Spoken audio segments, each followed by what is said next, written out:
na presença de Deus derramar, mas só podes fluir o que estás a pedir quando tudo deixares no altar. Quando tudo perante o Senhor estiver e todo teu ser Ele controlar,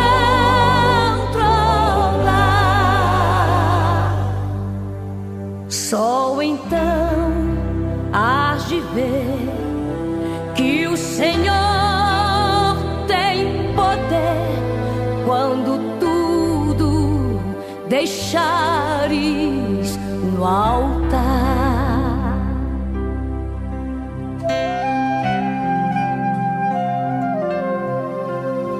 Maravilhas de amor te fará o Senhor, atendendo a oração que aceitar. Tu te levantarás e terás piedade de Sião, pois o tempo de te compadeceres dela, o tempo determinado já chegou. Porque os teus céus têm prazer nas suas pedras e se compadecem do seu pó.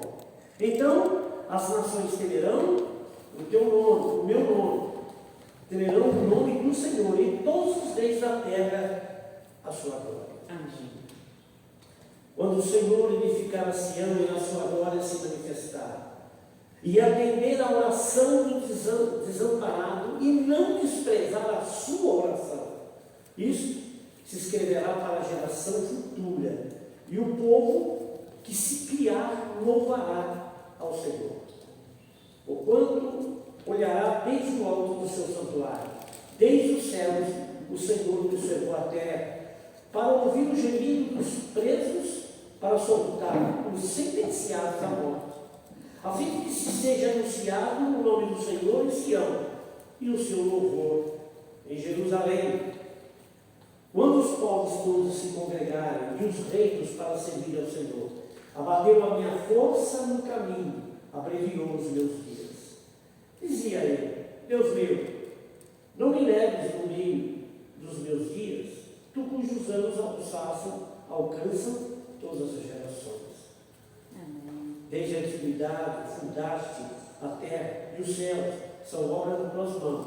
Eles perecerão, mas tu permanecerás. Todos eles, como uma veste, envelhecerão, como uma roupa, os mudarás e ficarão mudados.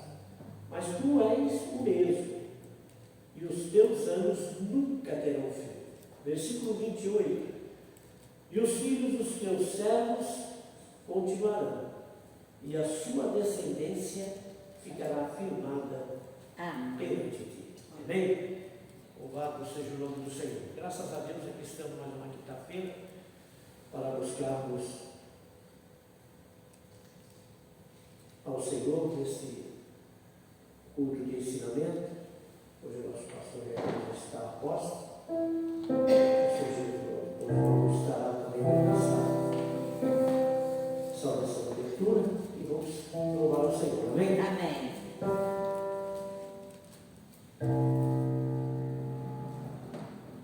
Número 15 da água. O conselho andei, filho do vagueiro,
precisa andar. Posso ter duas mãos vazias, com Jesus eu me encontrar. Posso ter duas mãos vazias, com Jesus eu me encontrar. Nada fiz em vão esses dias, Ele possa visitar. Posso ter duas mãos vazias, com Jesus eu me encontrar.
tirei em casa, tão bonito, mas chega aqui na hora a gente não lembra.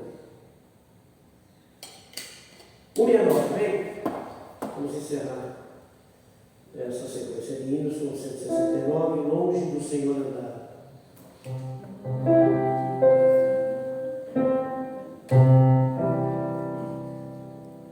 Longe do Senhor andava,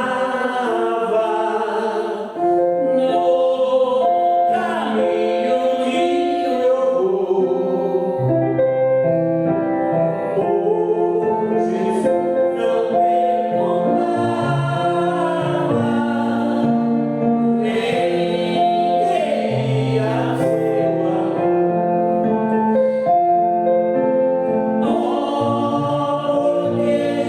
queria seu amor.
Graças a Deus.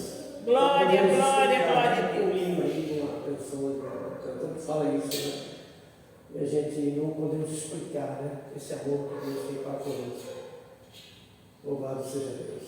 Amém.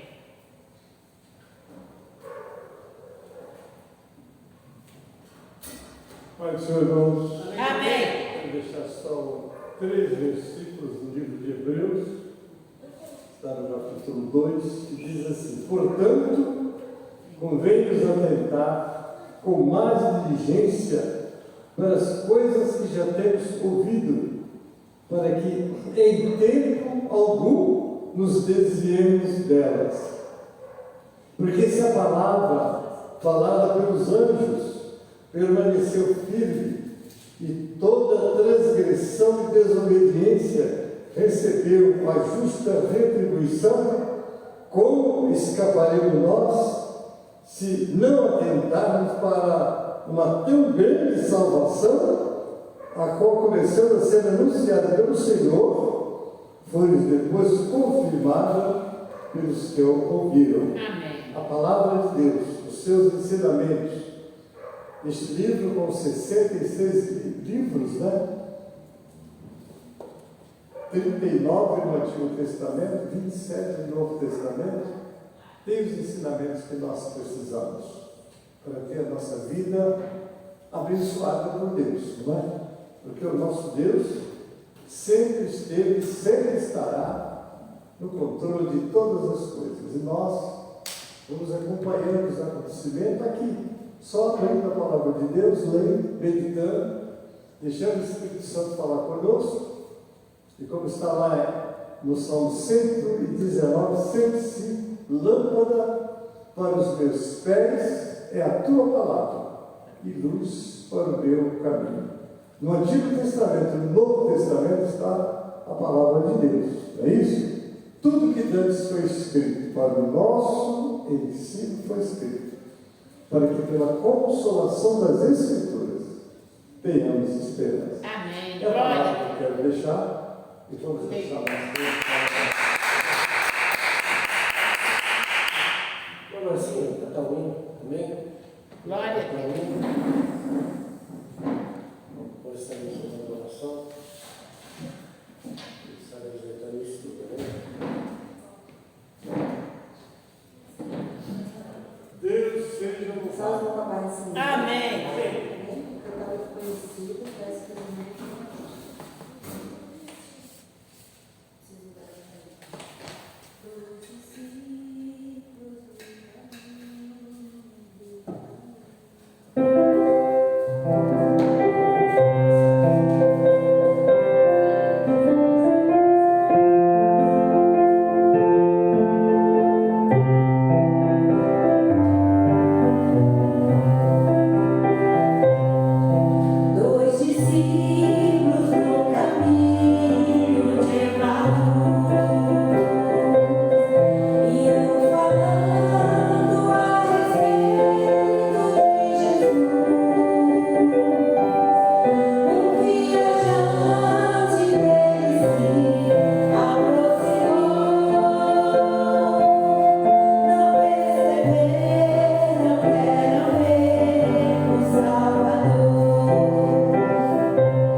por estarmos aqui, Senhor.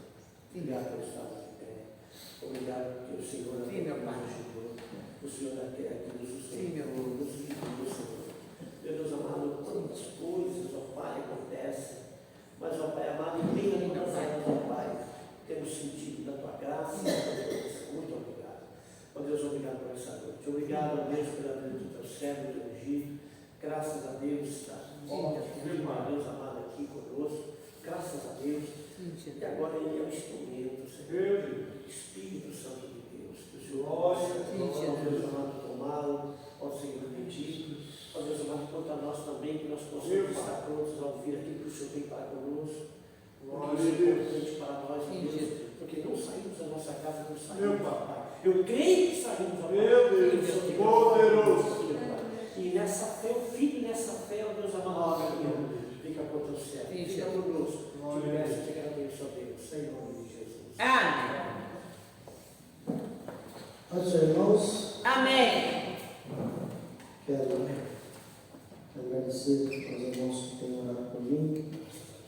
Estava bem de saúde, passei por alguns momentos bem difíceis, mas a misericórdia de Deus nos alcança e nos restabelece. Amém? Amém. Eu quero ler com os irmãos um texto para efeito de meditação nesta noite, que está lá na carta de Paulo aos Coríntios.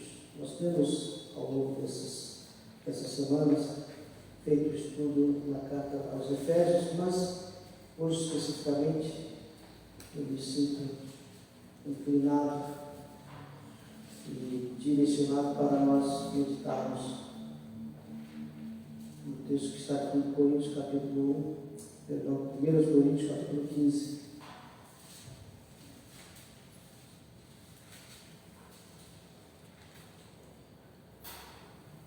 Amém? Amém. Nós vamos ler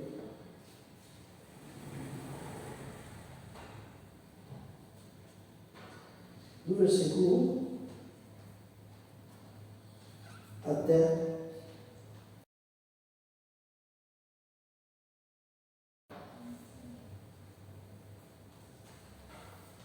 nos diz assim: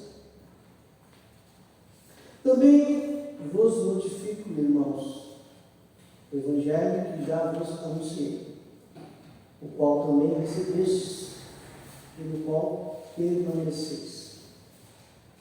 Por meio dele também sois salvos, se o retiverdes a palavra tal como a anunciei a vós. A não ser que tenhas crido em vão. Porque primeiro vos entreguei o que também recebi, que Cristo morreu por nossos pecados, segundo as Escrituras. Foi sepultado, ressuscitou ao terceiro dia, segundo as Escrituras. Amém? Amém.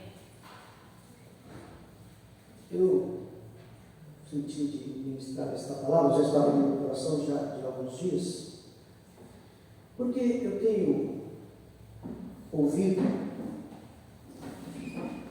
algumas vezes aí pela internet uma reclamação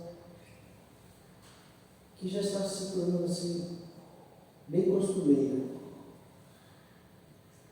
que hoje as igrejas elas estão pregando um cristianismo sem Cristo.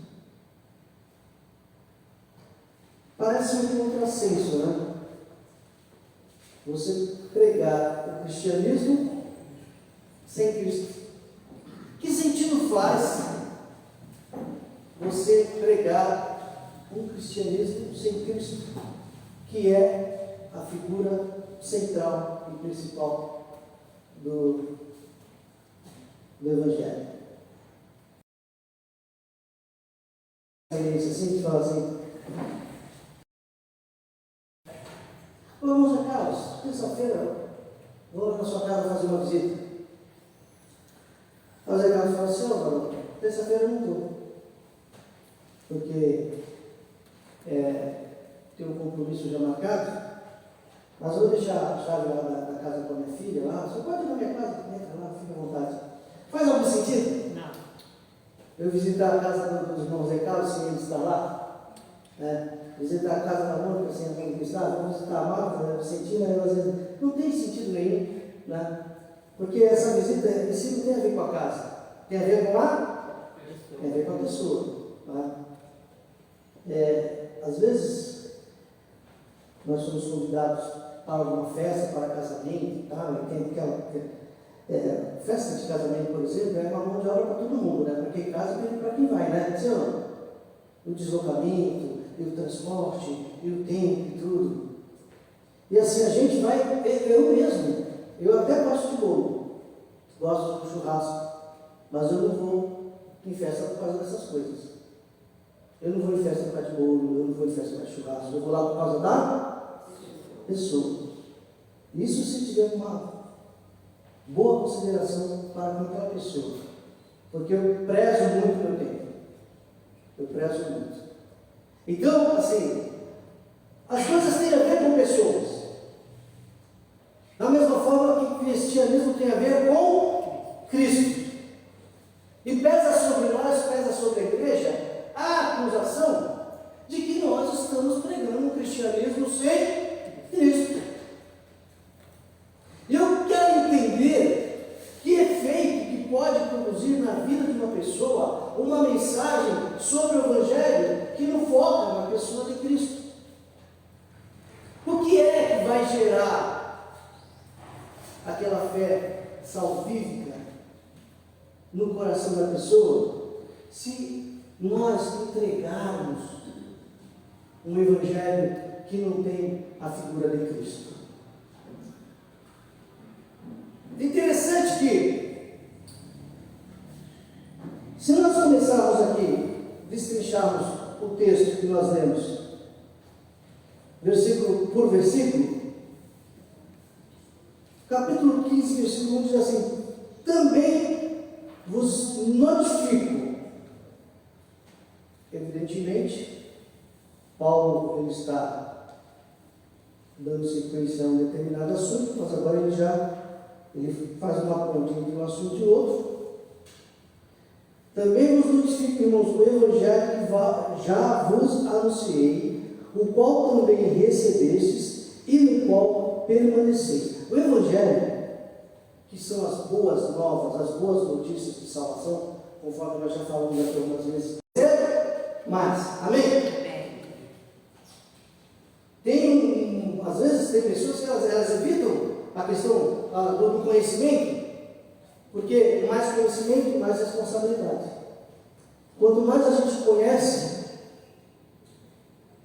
do Evangelho, mais responsabilidade nós temos em cumprir com o Evangelho, em viver o modo do Evangelho. Assim acontece com uma criança, né? A criança ela vai passando por aquela fase de crescimento, de desenvolvimento, e a cobrança ela começa a ficar mais pesada a partir do momento que ela conhece mais e entende mais, sim ou não? Sim. Às vezes a criança ela está naquele meio termo desagradável, né? Nova demais para algumas coisas e velha demais para outras. Às vezes você está falando comigo e falando: não, você não é mais criança, camarada tem 12 anos, você está dizendo: não é mais criança. Quer dizer que para quem ele está querendo fazer, ele já passou da idade.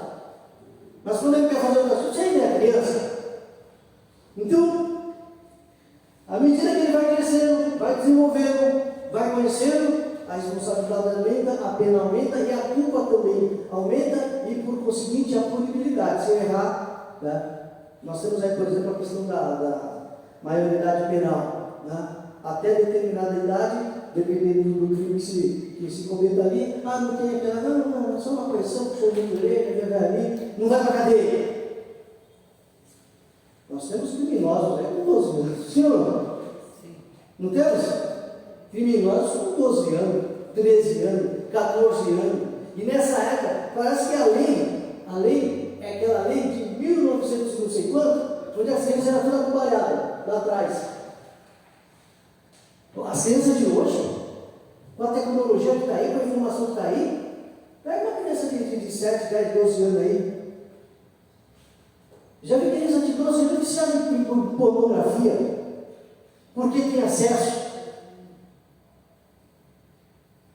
Se tem acesso a essas coisas e já está viciado nesse tipo de pecado, não conhece as outras coisas, não tem ela não tem a capacidade de discernimento e entendimento. E isso até certo ponto faz sentido. Quantos irmãos quem tem carro aqui, mais ou menos deve lembrar dessa experiência. Quando você vai fazer o seguro de um carro, lá no contrato tem as perguntas, né? Porque a seguradora ela trabalha com um certo limite ali de segurança. Ela pergunta se a sua casa tem garagem, portão eletrônico. Até o CEP da sua casa, da sua rua, faz diferença no preço do seguro. Por quê? Por causa da periculosidade do local. Eles fazem o rastreamento, eles sabem qual é o CEP mais perigoso ou não. Então, de repente, você mora num lugar, e às vezes a gente faz até essa jogada, dá endereço do pai, endereço da mãe, para ficar mais barato. Não pode nem deve. Mas assim, aqui, por exemplo, em São Miguel, parece que o índice de roubo de carro aqui é muito alto. Então, o camarada que mora num bairro igual São Miguel, o seguro vai ser mais caro, porque a possibilidade do carro ser roubado é maior. Essa é uma das questões na hora de você fazer o seguro. E tem uma coisa ali que as pessoas nem sabem por quê. Eles sempre perguntam assim: existe alguém habilitado, menor de 26 anos na sua casa que possa dirigir o carro? Qual que é a idade? Menor de 26 anos. E existe um porquê. De acordo com a psicologia, a mente humana, o cérebro, precisamente, ele só está praticamente totalmente desenvolvido depois dos 16. Depois dos 26. Então, já fizeram esse estudo de que o cérebro humano ele está totalmente desenvolvido após os 26 anos de idade, é quando a pessoa tem capacidade total de discernimento. Então, na cabeça do camarada que formulou o contrato, ele entende que uma pessoa com menos de 26 anos pode fazer bobagem no volante, porque ele ainda não está com a cabeça toda desenvolvida. Lembra dessa causa, Oliveira? Está lá, não está? E se você colocar que na sua casa tem alguém com menos de 26 anos que vai dirigir o carro, o seguro fica mais caro. E se você omitir essa informação e você tiver um problema no carro, uma pessoa que tem 25, 24, 23, o seguro não paga. Entendeu a regra? Porque a cabeça não está desenvolvida, não tem a capacidade de discernimento para dirigir um veículo com segurança. Então, assim, o entendimento, o conhecimento, ele imputa responsabilidade. Jesus ele falou assim: conhecereis a verdade. Eu gosto dessa colocação que já fiz aqui algumas vezes. A verdade vos libertará. Então, assim, mais verdade, mais liberdade. Mais verdade, diga comigo, mais verdade, mais liberdade. Quanto mais verdade você recebe, mais liberdade você tem. Mais liberto você é. Eu costumo dizer que, assim, em geral, de forma geral, todos os crentes têm uma área da sua vida que você ainda é cativo. Aí você fala: mas pastor, Jesus não libertou lá na cruz. Tem uma libertação que já aconteceu de imediato. Agora, a liberdade, ela vai acontecer na medida que você vai absorvendo a verdade e conhecendo essa verdade. Vocês não estão entendendo? E é uma regra básica. Algumas pessoas elas precisam experimentar na sua vida uma libertação financeira. Todos os clientes são libertos financeiramente, sim ou não? Não. Tem gente que camarada batalha muito, não sei o que, a coisa não anda, não vira, não funciona, é só. Não é? E assim, não tem a ver com trabalho, com estudo, não tem nada a ver. É uma área que a pessoa precisa de libertação. Tem libertação, tem pessoas que emocionalmente não são libertas, sentimentalmente não são libertas. E tem uma série de cadeias que pode acontecer na vida da pessoa. E aí você vai estudando a palavra, vai recebendo a palavra. Pode ser que você venha num culto de doutrina como esse simples, você recebe uma palavra, você já sai daqui liberto. Glória a Deus. Amém? Amém. Aquela palavra ainda no seu coração, você pega, Jesus, porque cada palavra de orientação, cada palavra de ensino é uma chave de pode abrir uma porta específica na tua vida. Está pegando aí, Mônica? Então, toda vez um camarada inteligente vem para a igreja e fala: Jesus, hoje eu quero uma chave. Às vezes a pessoa fala: dá a chave aí, ó. Tem isso, né? Já vi. Então, recebe a chave do carro, recebe a chave. Amém? Amém? Sim ou não? Amém? Sim ou não? A chave do carro, a chave da casa, sim ou não? Amém, está tudo bem. Mas tem outras portas que a gente precisa que sejam abertas. Às vezes a pessoa está na igreja travada, anos a fio, por causa de um perrengue que teve uma pessoa lá no passado, nunca resolveu, nunca perdoou. Precisa de libertação. Aí vem na igreja, recebe uma palavra, Deus trabalha no coração, a pessoa já pega aquela chave, já resolve aquele problema ali. Amém? Amém. É assim que funciona. Mais verdade, mais liberdade. Se tem uma área que você na sua vida você está cativo, está preso, é porque tem uma verdade que você precisa conhecer, tem uma verdade que você precisa tomar posse, você precisa tomar conhecimento. Por isso que assim, a gente quando aceita Jesus, a pessoa que vem para a igreja, ela não passa lá na sala de informática da secretaria da igreja e o pastor, o tesoureiro, sei lá, o pastor Marco vai lá e faz um download de todo o conhecimento que ela precisa para a vida dela aqui para frente e cartão. Não é assim não. Vai aprendendo. Pedro ele falou assim: antes que ele saia, ou crescer, na graça e no conhecimento. Nós todos temos uma medida de graça. E nós todos temos uma medida de conhecimento. Conhecimento esse que pode ser aumentado. Amém? Amém. Você pode ter mais do que você tem agora. Você pode ter mais do que você tem hoje. Porque está aí um precedente que a palavra nos concede. Antes crescer, não tem limite para esse crescimento. Vamos glória. A Bíblia, na verdade, até tem, né? O limite é Cristo.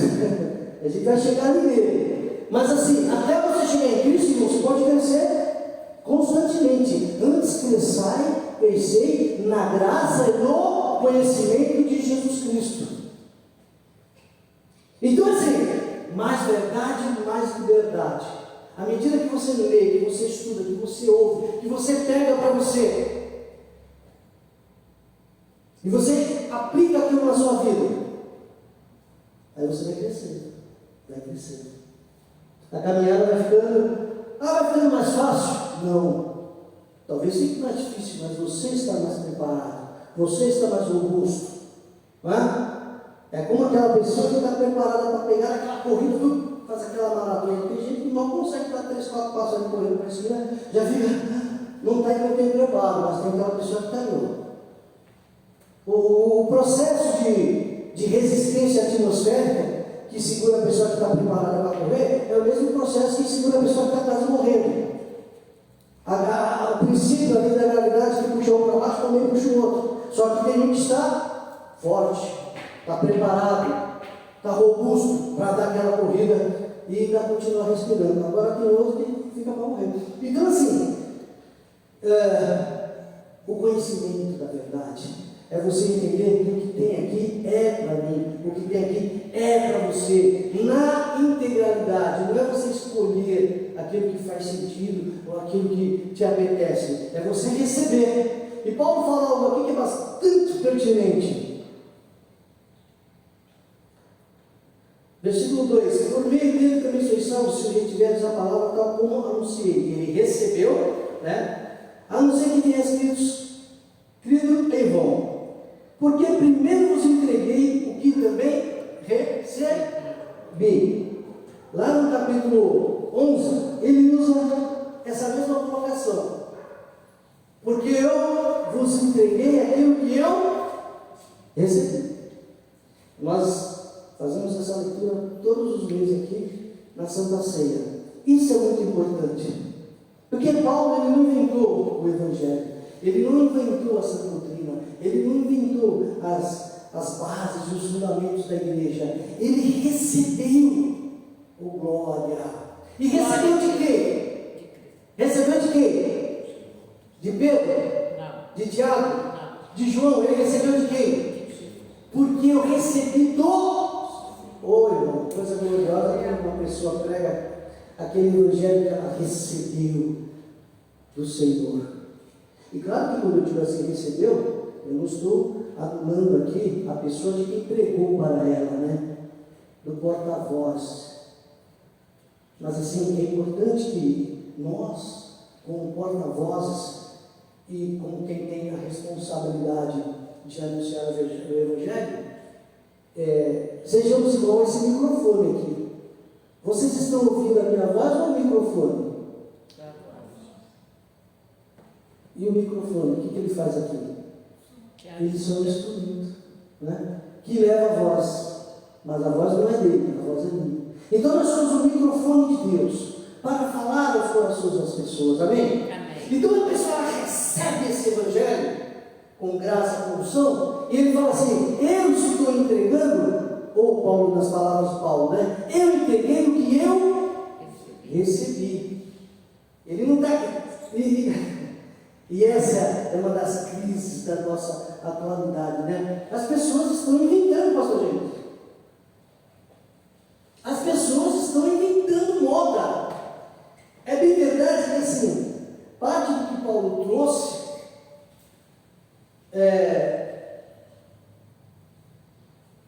foi revelação, parte foi iluminação. Lá na carta que ele escreveu aos Romanos, ele faz a seguinte citação: porque de fé em fé o justo viverá pela fé. Ele está citando no Antigo Testamento. Não tem muita coisa que Paulo fala, que Paulo cita aqui, que a gente recebe, mas ele está citando o Antigo Testamento. Ele pega as escrituras que ele tinha. Eu estou lendo Paulo agora, né? Eu estou lendo o escrito de Paulo. Paulo pegava os escritos de quem? Do Moisés, dos juízes, salmistas, né? E aí ele trouxe para cá. Então, parte ele trouxe, ele lia, e parte ele recebeu. Ali, ó, 12 anos na Arábia, jejum, oração, vigílias, e Jesus ali, ó, se apresentando. Paulo é isso, é assim que funciona, vai ser assim, vai escrever assim, vai falar assim. Então, assim, não sai nada da cabeça de Paulo. E tem gente aí, infelizmente, né? Camarada não dorme, pensando o que ele vai inventar para trazer de novidade no outro dia para a igreja. Vamos fazer a campanha XYZ, porque algumas pessoas elas compraram essa ideia de que assim, a igreja tem que o ministério tem que estar mídia, cheio de gente. Eu entendo que é uma bênção uma igreja cheia, mas de pessoas que estão recebendo o Evangelho que alguém recebeu de Cristo. Não por conta de um chamariz, não por conta de que a pessoa inventou uma moda, tem uma novidade. E sempre vai aparecer alguma igreja com uma novidade, uma coisa diferente. Você fala, nossa, de onde vem isso? Tem novidade na área. Então, assim, a questão, eu tenho esse raciocínio, esse pensamento. Quando nós chegarmos lá no céu, principalmente os pastores, né? Que o pastor for dar conta da sua igreja, e nós vamos ter que fazê-lo, Jesus não vai perguntar assim: ô Reinaldo, seu ministério foi pentecostal ou foi tradicional? Ele vai perguntar para mim assim: foi bíblico? Entendeu? Não é questão de ser pentecostal, não é questão de ser neopentecostal, não é questão de ser igreja, não sei o que, avivada, não sei das quantas.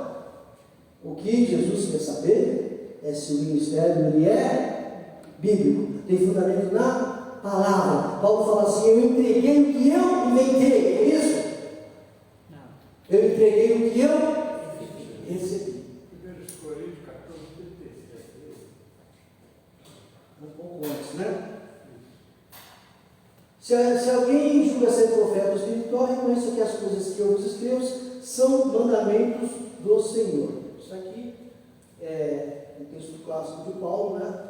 Que fundamenta a sua autoridade apostólica.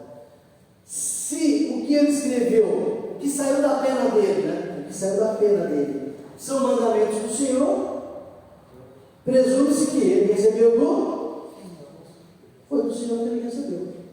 Então, assim, eu não discuto. Você é doido? Paulo está falando, eu recebi do Senhor. E quando ele fala eu recebi do Senhor, a gente sabe que ele teve uma experiência com o Senhor. Amém? Amém. Uma experiência pessoal com Jesus. Paulo teve. Aí, a gente vai entrar pelo caminho de discutir com um homem desse? A gente recebe. A gente recebe. E tem mais, hein? Ele coloca aqui, que a gente chamaria de a prova dos 9, né? Você é profeta? Você é espiritual? Então é o seguinte, você sabe. Você sabe. Você é profeta? Você é espiritual? Então você sabe que o que eu falo, o que eu ensino é mandamento. E o mandamento, ele traz no seu bojo, aqui no seu contexto, esse teor de obrigatoriedade, de imposição.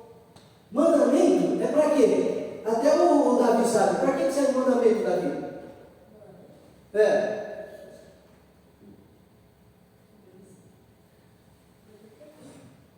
Para quê? A mãe passou cola. Obedecer, né? Mandou, obedeça. Manda quem pode. Quem tem um pouco de juízo, obedece. E tem mais, é mandamento do... Não é do pastor, não é do chefe da sinagoga, não é do sumo sacerdote. Eu estou falando de Jesus. Jesus me falou.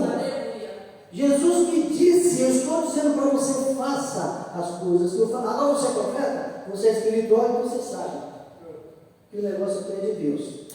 Amém? Amém. Então qual que é a preocupação de todo pastor, de todo líder? Entregar algo, mas não é entregar qualquer coisa, é entregar o que recebeu de Deus. É complicado porque tem gente que nem chamado foi. Tem gente que nem chamado foi para o negócio, como é que vai entregar? Você não foi chamado. Aí fica igual aquele servo lá do general de Davi. O general de Davi, segundo o curso era primo de Davi, queria mandar uma mensagem para Davi. Estava lá no meio da guerra e tal. Aí o camarada falou: deixa eu ir. Não, tu não sabe o que aconteceu. Não tem mensagem. Não, deixa eu ir. Rapaz, eu quero ir. Aborreceu tanto e falou: vai. E Davi está lá esperando a mensagem. Só que no que ele foi, aí o general falou: vai você, Carlos, você viu? Sabe o que ele disse? Vai lá, entrega o recado comigo. Tinha a ver com a morte do filho de Davi, né, Absalão? Aí Davi lá está na expectativa, esperando uma notícia da guerra, do filho dele e tal, e lá vem aquele camarada correndo. Aí alguém falou: olha, pelo jeito da carruagem ali, pelo caminhar, pela corrida, pelo trejeito, é fulano de tal. Fala com a gente, bom sujeito. Aí quando chegou lá: e aí, meu filho, conta? Não sei não. Eu vi um movimento lá, um negócio parecido, igual no tijolo, mas assim. Aí, então, só um movimento lá, mas não tem nada detalhe, então fica aqui do lado. Aí daqui um pouco vem: e aí, rapaz, ó, é o seguinte, eu vou dizer assim, que Deus, vive o Senhor, vive tua alma, teu inimigo está morto, tal. Camarada, nem foi chamado, não tinha mensagem, correu. Tem gente assim, correndo sem ter mensagem. Aí Paulo falou assim: eu sou apóstolo, fui chamado e tenho uma mensagem. Quem é profeta, quem é espiritual, reconheça que o que eu vos digo é mandamento. A gente precisa chamar a atenção dos nossos estudos. Pedro 4:11 dá uma instrução que Pedro dá 4:11. Pedro 4:11.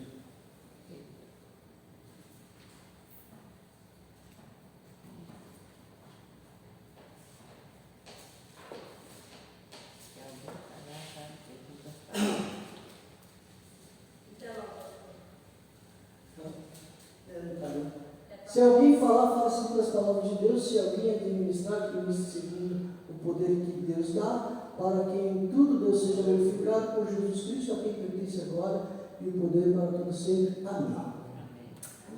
Vai falar assim, tem que falar com aquela convicção de quem ouviu. faziam os profetas do Antigo Testamento, né? E veio a minha palavra do Senhor. Quem é que não quer ouvir um homem desse? Você não, Isabel. Quem não quer ouvir um homem desse? E veio a minha palavra do Senhor. Numa época em que a palavra era rara, qualquer pessoa que tinha a palavra do Senhor, ela ia falar e seria ouvida. Então aí, ó, quem falar, fale segundo as palavras de Deus. Tem que estar em comunhão, tem que estar ligado, tem que estar ali, ó, naquela fiação que os pentecostais gostam de falar, né? Porque é isso que vai fazer a diferença. Nós estamos falando. Por que nós estamos fazendo esse assunto? Cristianismo sem Cristo. Gente que não foi nem chamado, quer correr para dar um recado, não, irmão. Espera um pouco. E que já foi chamado, precisa ficar ouvindo. Tem que estar ouvindo o tempo todo. Tem que estar sempre ali, ó, na fiação. Para receber a palavra que vai alcançar o coração e vai fazer a diferença. Vamos avançar um pouco aqui. Porque primeiro vos entreguei que também recebi que Cristo morreu por nossos pecados, segundo as Escrituras. Essa palavra aqui, irmãos, é um negócio muito maravilhoso. Se você pega aqui, ó, porque primeiramente vos entreguei que também recebi, 2 pontos. Essa frase, presta atenção. Que Cristo morreu por nossos pecados, segundo as Escrituras. Nós temos 2 fatores aqui nessa frase. Cristo morreu por nossos pecados. Quando Paulo diz Cristo morreu, ele está falando o quê? Ele está narrando um fato histórico. É um fato histórico. Cristo morreu. O que é isso? É história. Eu poderia falar, Abraão morreu. O que é isso? História. Jacó também morreu.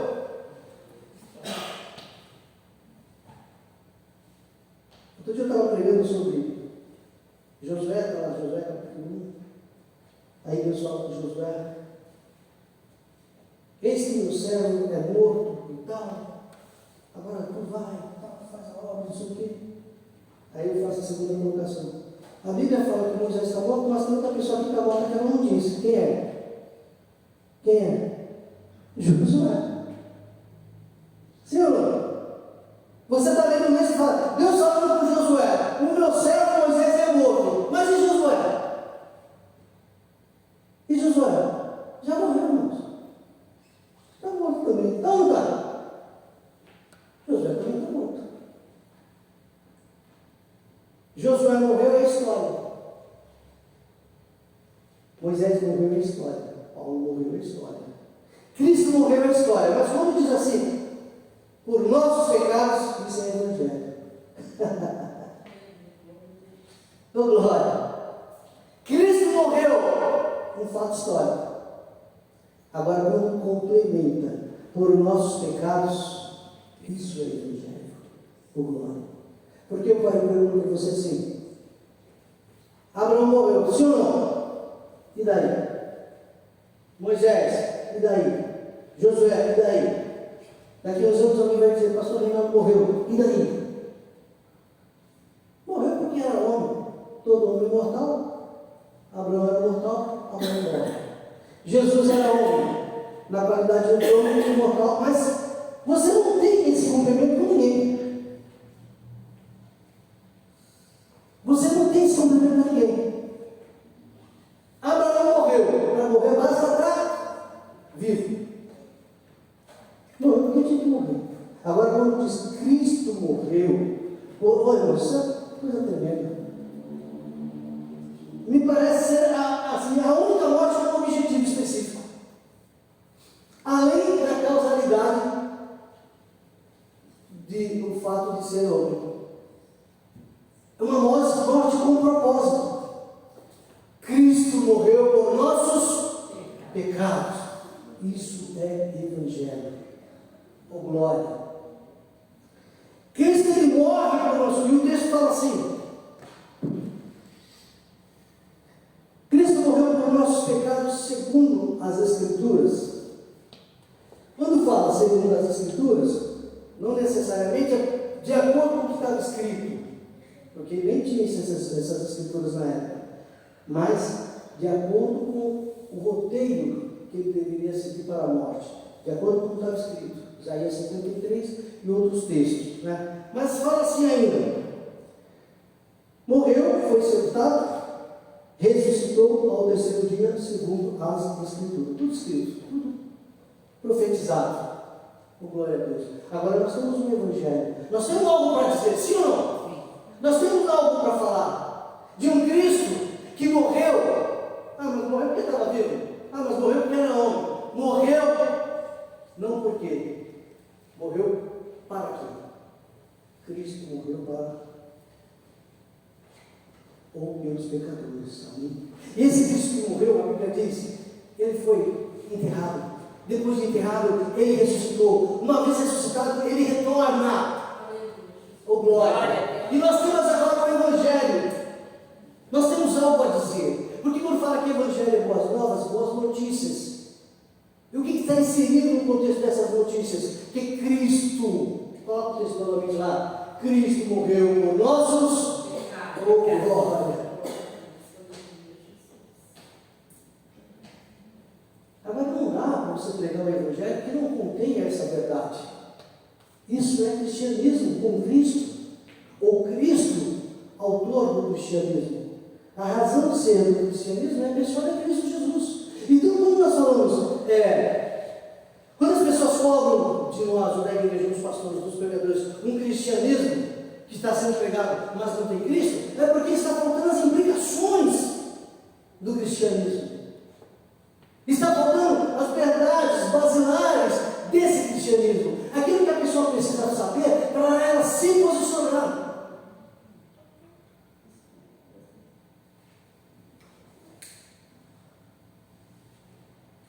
Jesus, certa vez, ele falou assim: quem quiser vir após mim, faz o quê? Negue-se ou renuncie a si mesmo, toma a sua cruz e siga. As pessoas costumam parar aí, na leitura. Mas se você pega o texto e vai ler, Jesus ele está comentando com os seus discípulos que ele ia ir para Jerusalém. Ele está dizendo: lá eu vou ser tomado pelos judeus e eu vou ser morto.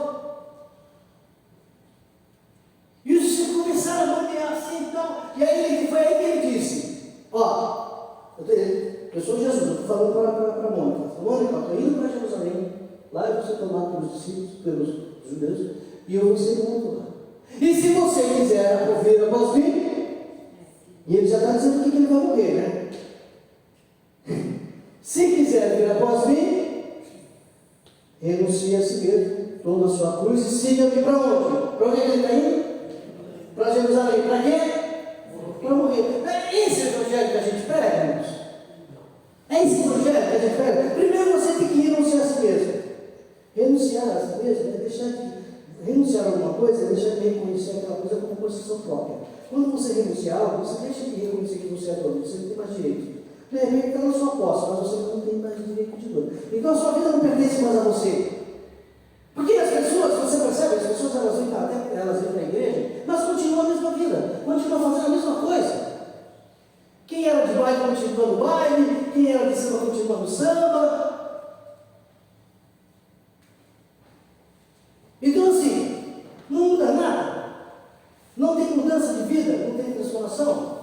Então, é bem difícil, né? Às vezes você, alguns pastores aí, eles têm essa dura missão de, algumas vezes, receber na sua igreja um artista, uma pessoa famosa, que tem uma vida dissoluta lá fora, e ele vem dizer para essa pessoa que está sentada no banco, que é uma pessoa comum, sim ou não?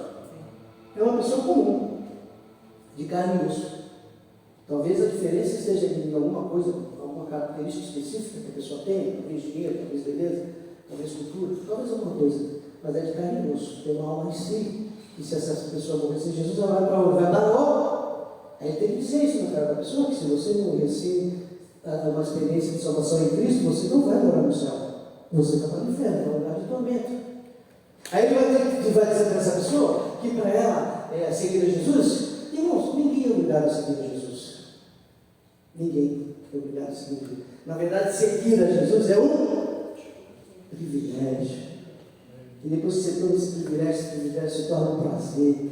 Aí você é muito grato, obrigado por esse privilégio. Pastor Marcos, que repete muito aqui, é um privilégio que é mesmo. O privilégio de nós termos sido chamados por Jesus, encontrados aí à beira do caminho onde nós estávamos. E ele falou: vem, meu filho, me segue, vamos lá. Aí ele fala para você assim: toma a cruz. Se alguém quiser, é uma opção, né? Ninguém pode dizer que está na igreja obrigado.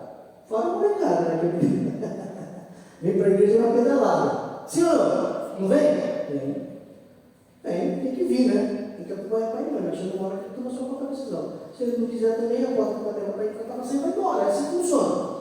E a gente tem que curtir ali, falar o evangelho, só tem que ter aquela experiência, mas assim, quem faz uso de razão já pode decidir, ninguém é obrigado a seguir a Jesus. Se alguém quiser vir após mim, é seguir a Jesus, ele está indo para Jerusalém, ele vai ser assassinado, toma sua cruz e siga. Então assim, é isso aí, está pronto até para morrer. Uma pessoa que já abriu mão da vida e está disposta a morrer, ela não tem apego a nada, tem? Não tem. Então quando você abre mão da própria vida e você está disposto a morrer por algo, qualquer coisa que a pessoa queira reter, você deixa levar, assim não. A pessoa fala, estou pronto para morrer por Jesus. Ah, mas eu vou ficar com a tua casa.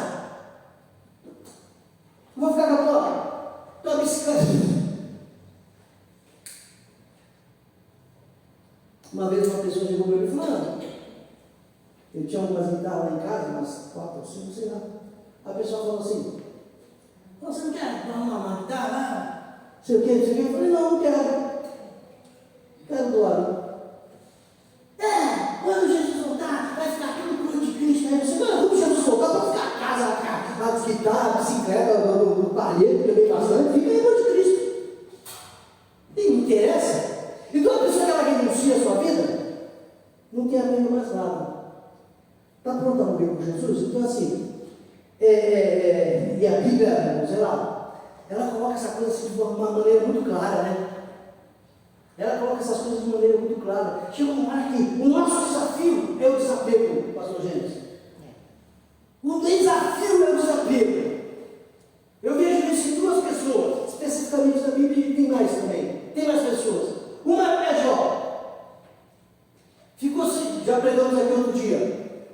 Deus levou tudo, mas a relação continua. Outra é Abraão. Abraão era um homem rico. Para os padrões de hoje, seria um homem milionário. Mas o coração dele estava no filho dele. Deus poderia mexer em qualquer coisa. Para Abraão, não fazia mais sentido nenhum.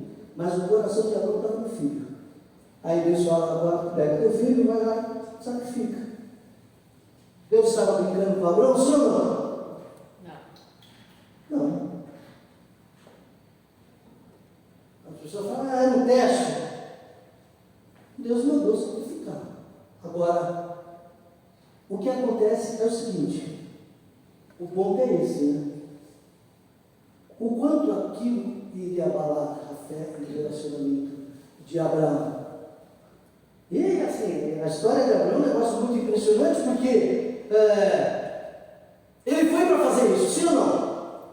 Foi. E eu costumo dizer até que Abraão de verdade ele matou Isaac. Não matou. E está na Bíblia. Mas eu nunca li, está na Bíblia.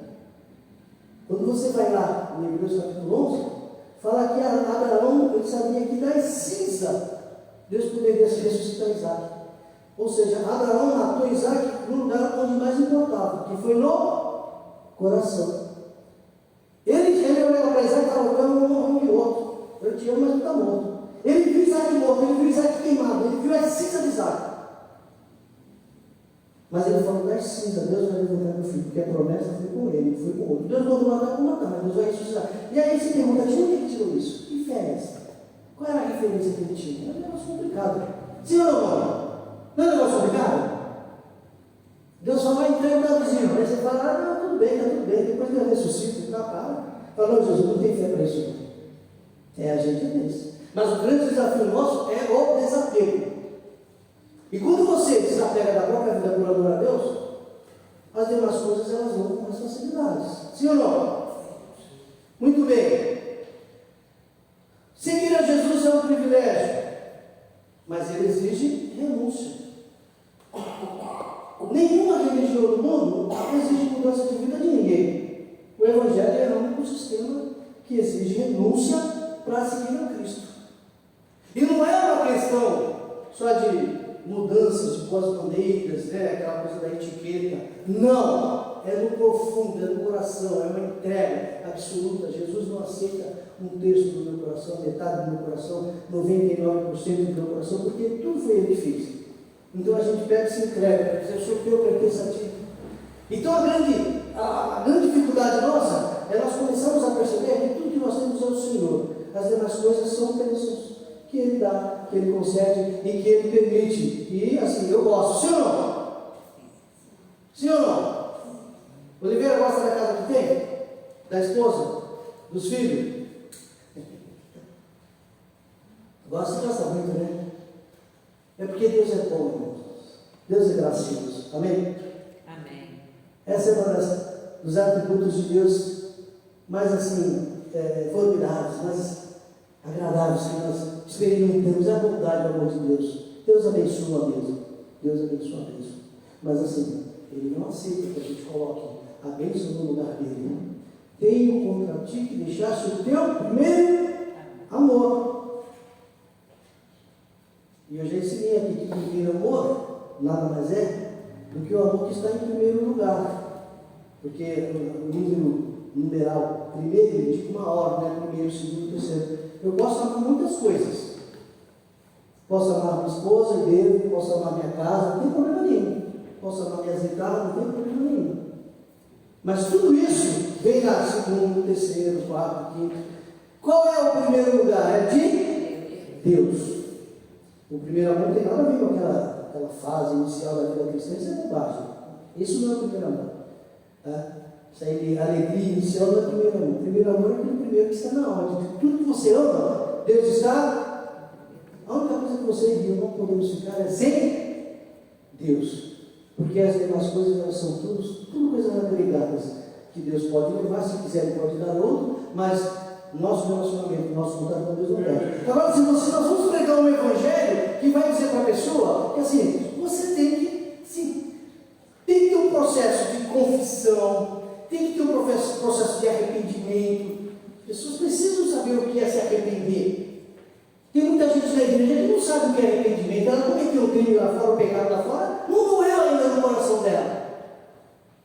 Ela não consegue, ela ainda não olhou para a cruz e viu Jesus sangrando e ia para a ponto de dizer, foi por mim. Né? O 15 da água que a gente canta, até que um dia eu olhei para a cruz e nela eu vi Jesus pregado. É essa hora que o sangue desce e o pecado é lavado. É quando a pessoa olha para si e fala, eu sou culpado. Você está ali diante da cruz, jogado, caído, e olhando Jesus estava sangrando, inocente. Ele assumiu o teu pecado, por assumir o teu culpado. Por assumir o teu pecado, ele assume a tua culpa, e por assumir a tua culpa, ele assume a tua punição. Tudo na sequência, né? Pecado, culpa e punição. Está nas costas de quem? Nas costas dele. Aí você olha e se arrepende. Eu me arrependo do que fiz, do mal que eu tratei. Quando Jesus está na casa de Zaqueu, e Zaqueu está ali maravilhado, se alimentando de Jesus. Tem pessoas que estão só criticando Jesus. E Zaqueu está ali se alimentando daquela fonte maravilhosa e bebendo daquela água. Chegou uma hora que Zaqueu falou, mestre, eis que eu dou a metade dos meus bens aos pobres. E se eu roubei, provavelmente sim, alguém, eu vou devolver 4 vezes mais. O que é isso? Arrependimento. E o arrependimento, ele automaticamente coloca a pessoa no novo rumo. Amém? Amém. Porque se arrepender é isso, né? Vem do grego metanoia, que é mudança de direção. A pessoa pratica o pecado. Aí a pessoa às vezes está na igreja, né? Nem se arrependeu daquele pecado, já está querendo fazer o que não arrependeu. Não, a pessoa que cometeu o pecado não se arrependeu, ela está pronta para praticar de novo, sim ou não? Então nós precisamos dizer para a pessoa que evangelho implica em confissão, em arrependimento, em restauração ou compensação na medida do possível, não é? Confissão de pedido de perdão e mudança de vida e vida limpa e por aí vai, santificando, como nos diz lá em Apocalipse, né? Quem é santo e o sujo. Às vezes o sujo está dentro da igreja, porque falta alguém com coragem de dizer para ele, do jeito que você está, você pode passar pela porta da igreja aqui todo domingo. 2 vezes, 3 vezes por semana, mas no céu de Deus você não entra. Porque o que a gente qualquer que seja a questão, deixa passar no nosso filtro, o filtro de Deus não passa. Vamos finalizar aqui.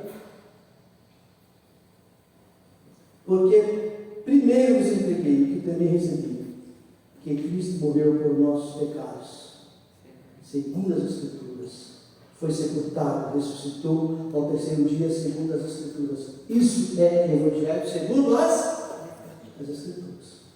Nós não temos que criar mais nada e inventar mais nada, porque já passou dessa fase. A Escritura ela já está fechada. Ninguém pode acrescentar mais nada do que está aqui. É ler e entender e ensinar e mostrar para a pessoa o caminho disso aqui. Vem cá, é por aí. Eu trabalho numa empresa que todos os anos eu sou obrigado a ler e assinar o chamado Código de Ética, todo ano. Aparece lá, olha, está aqui a nova edição do Código de Ética. O que é o Código de Ética? É um código de conduta que a empresa estabelece e que determina o procedimento do funcionário. Eu não trabalho na empresa me paga meu salário, eu não sou um representante da empresa, mas tem condutas que a empresa não aceita. E se eu agir fora daquele princípio de conduta, a empresa ela pode ser penalizada, ela pode sofrer dano, ela pode sofrer prejuízo de imagem, prejuízo moral, prejuízo financeiro e pesados.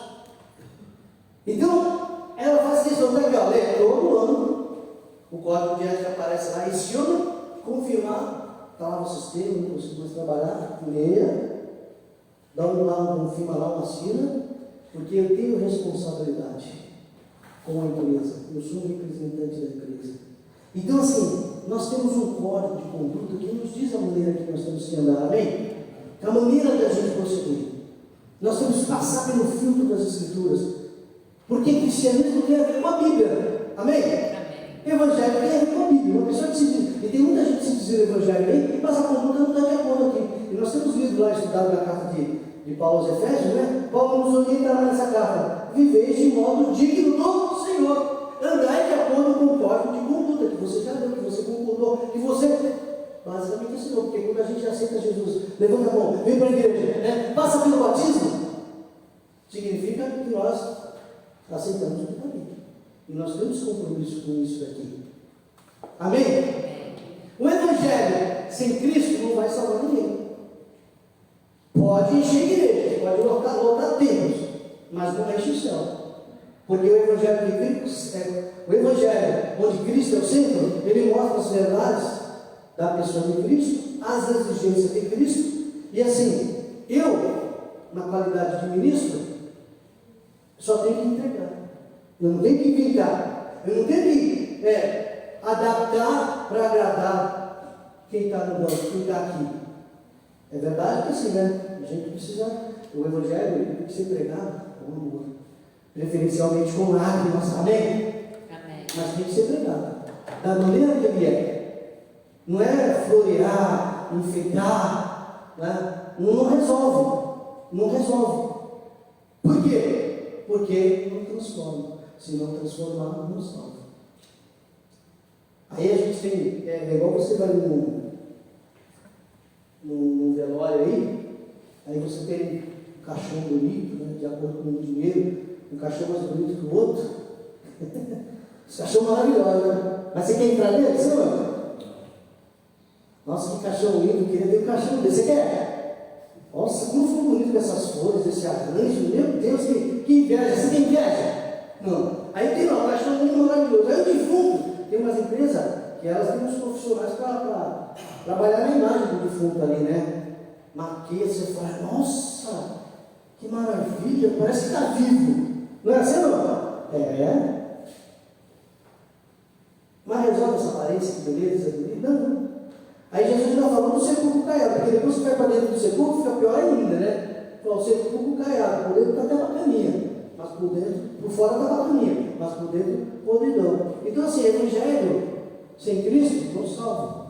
Porque ele não vai no X da questão, no âmago, naquela verdade que a pessoa precisa ouvir para que as cadeias caiam e ela seja liberta pelo poder do Evangelho, pelo poder do nome, pelo poder do sangue de Jesus. Jesus falou a verdade aqui, liberta, amém, irmãos? Amém. Conhecereis a verdade não é o enfeite, não é o simulacro de verdade, não é a imitação da verdade, é a verdade nua e crua. Vai desagradar alguns, mas aquele coração que clama por salvação, ele vai dizer assim: era isso que eu estava precisando, era disso que eu estou falando. Eu estava falando, às vezes tem pessoas que elas vêm para a igreja, já vêm uns movimentos e falam: nossa, não faz diferença nenhuma do que eu tinha lá fora, eu vou ficar lá fora. Agora, quando a pessoa encontra a verdade, aquela verdade que fala do coração, que desnuda ela fala: eu encontrei o caminho. Então, amém? Glória a Deus. Vamos ficar com essa palavra, né? E assim, vamos assumir essa responsabilidade de nós estamos vivendo de acordo com o código de ética que nós temos, que é a palavra de Deus. Vivemos esse evangelho de renúncia, esse evangelho de entrega e crescendo em graça e crescimento e cada dia melhor na presença do Senhor. Amém? Amém. Deus abençoe os irmãos que estão aqui presentes, os irmãos que estão nos ouvindo aí, nos acompanhando pelas ondas aí da internet. Hoje é dia 9 de outubro de 2025, né? A pessoa que vai ver essa mensagem amanhã depois, então, quando é que foi pregado? Dia 9 de outubro de 2025, uma quinta-feira, no Ministério do Senhor Paulista aqui em São Miguel. Deus abençoe os irmãos. Domingo nós estamos na Assembleia, não é isso, pastor? 5 horas, começa aqui o trabalho umas 4 horas com a escola bíblica. Sexta-feira tem uma promoção. Sábado, congresso Mabel. Jardim Mabel, congresso de Universidade de Jardim Mabel, que nós estiver disponível. Tá? É isso aí. Eu até tinha meio que me programado para ir, mas eu devo ir para uma reunião no Rio de Janeiro, estaria ausente. Amém, irmãos, sem né? Deus abençoe os irmãos, uma noite abençoada.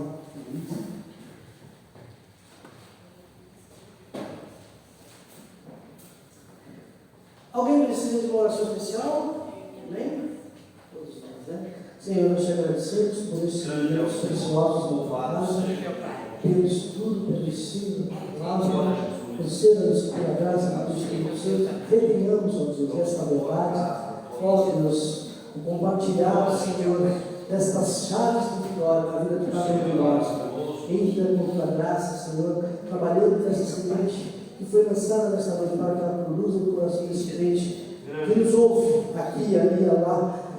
Ó Senhor, que essa semente produza fruto de justiça. Entregamos em tuas mãos os teus servos que vieram, que congregaram, dá uma bênção customizada, personalizada para cada um, alcançando o lar, alcançando a família, alcançando os entes queridos, a oração que tem sido feita, os pedidos que têm sido apresentados, as causas, Senhor, difíceis e até impossíveis, que tu dê resposta, Senhor, concernente à necessidade do teu servo e da tua serva. Aquele que está afastado, aquele que está desanimado, o que está enfermo, hospitalizado, os anciãos da tua casa, os jovens, as crianças, os casais, os solteiros, entregue em tuas mãos, entregue em tuas mãos os pastores do ministério, os obreiros, as obreiras, missionários, diaconisas, evangelistas, Senhor. Ó Senhor, aqueles que ministram no altar, entregue em tuas mãos as congregações da igreja do Ministério de São Miguel Paulista, a obra de restauração no Brasil e no mundo, a Geórgia, o povo, seus diretores, seus pastores e aqueles que te têm chamados para esta obra. Dá-nos, Senhor, a tua graça. Ó Senhor, para vivermos nesses dias, à luz do teu rosto, em temor e tremor do teu nome. Entregue em tuas mãos o Brasil, as nossas, ó Senhor, autoridades constituídas, o executivo, o legislativo, o judiciário. Entregue em tuas mãos Israel, teu povo ali naquele lugar, na Palestina, cuida deles e da vitória para a igreja do Brasil e do mundo. Assim, despede-nos em paz, nos levando aos nossos lares e nos dando uma noite de sono reparador e concedendo-nos a graça para o dia de amanhã. Senhora, humildemente, em nome do Senhor Jesus. Amém. Pastor Jesus.